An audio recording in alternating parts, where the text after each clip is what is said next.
শুক্রবারে ছুটি পাওয়ার পরে কারবালার মাঠে আসছি ঘুরতে। কারবালার মাঠে আসার পরে এমন একটা জিনিস দেখলাম যেটা আমি ইরাকের মাটিতে আসার পরে কখনো দেখি নাই। আজকে ওই জিনিসগুলোই আপনাদেরকে দেখানোর চেষ্টা করব। আশা করছি সবাই ভিডিওটা শেষ পর্যন্ত দেখবেন। শেষ পর্যন্ত দেখলে আপনারাও বুঝতে পারবেন। আসসালামু আলাইকুম, কি অবস্থা? সবাই কেমন আছেন? আশা করছি ভালো আছেন। আলহামদুলিল্লাহ, আল্লাহর রহমতে আমিও ভালো আছি। প্রতিদিনের মতন আজকেও চলে আসলাম ইরাকের ঐতিহাসিক কারবালার মাঠে ঘোরার জন্য। ইমাম হুসাইন রাদিয়াল্লাহু আনহুর রোজা শরীফ সহ উল্লেখযোগ্য যেসব জায়গা আছে ওসব জায়গা দেখার জন্য আসার পরে দেখলাম ঐতিহাসিক কারবালার মাঠের এক পাশে ছোট ছোট অনেকগুলা গড় করছে। এই গড়গুলা স্থায়ী নয়, অস্থায়ীভাবে করা হয়েছে। জাস্ট পূর্ব আমলে হযরত মুহাম্মদ সাল্লাল্লাহু আলাইহি ওয়াসাল্লাম, মা ফাতেমা, ইমাম হুসাইন রাদিয়াল্লাহু আনহু ওনাদের গড় বাড়ি কেমন ছিল ওইটাই দেখানোর চেষ্টা করছে ওই গড়গুলার মাধ্যমে। তো আমি আজকে ইনশাল্লাহ ধীরে ধীরে আপনাদেরকে ওই গড়গুলা দেখানোর চেষ্টা করব।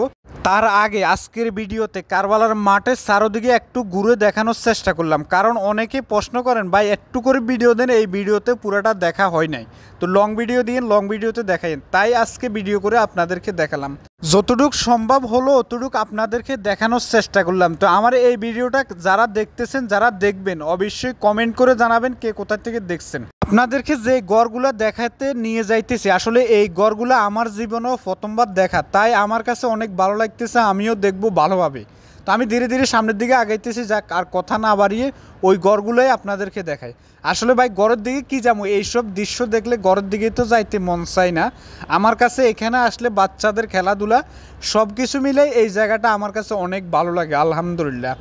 আপনাদের কাছে কেমন লাগে এই জায়গাটা তাও অবশ্যই কমেন্ট করে জানাবেন। কিছুদিন আগে আমার একজন ইরাক প্রবাসী ভাই আমার ভিডিওতে কমেন্ট করছিলেন যে ভাই আমি ইরাক আছি, তাও যাওয়ার কোনো লাইন নেই। আসলে ভাই আপনার মতো অনেকে আছে ইরাকে থাকে, এই জায়গায় আসার ব্যবস্থা নেই, তার কারণে আকামা নাই, কাগজপত্র ঝামেলার কারণে আসতে পারে না। তো যাই হোক, কথা আর বাড়াবো না, না বাড়াই আমরা সামনের দিকে চলে যাই। ওই গড়গুলো দেখার জন্য যারা অপেক্ষা করতেছেন সমস্যা নেই, আমি গড়ের কাছেই চলে আসছি, এখনই ওই গড়গুলো দেখাবো। আপনারা হয়তো দেখতেছেন এটাই সেই গড়, যেই গড়ের ভিতরে মা ফাতেমা, হজরত মুহাম্মদ সাল্লাল্লাহু আলাইহি ওয়াসাল্লাম, ইমাম হুসাইন রাদিয়াল্লাহু আনহু ওনারা যেভাবে জীবনযাত্রা, ওনারা কি কি ইউজ করছিলেন, যেসব জিনিস ব্যবহার করতেন, ঠিক ওই সব জিনিসের কিছুটা ঐতিহ্য ওনারা ধরে রাখছে বা ঐতিহ্য দেখানোর চেষ্টা করছে। আসলে এখানে যে জিনিসগুলো দেখতেছেন এগুলো ক্ষণস্থায়ী, জাস্ট এখানে সাজানো হয়েছে, এগুলো কেউ ব্যবহারও করে না, ইউজও করে না বর্তমান। আগের দিনে প্রাচীনকালে যা ওনারা যে ব্যবহার করছিল জাস্ট ওই দৃশ্যটা ওনারা তুলে ধরছেন। তো এগুলা কিছুদিন এখানে রাখবে, হয়তো দুই চার দিন পরে আবার জায়গায় নিয়ে যাব।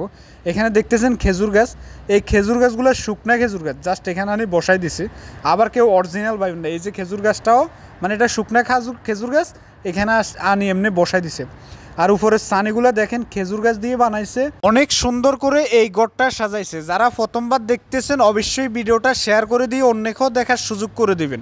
আজকের জন্য এই পর্যন্ত, দেখা হবে ইনশাআল্লাহ নতুন ভিডিওতে। আল্লাহ হাফেজ।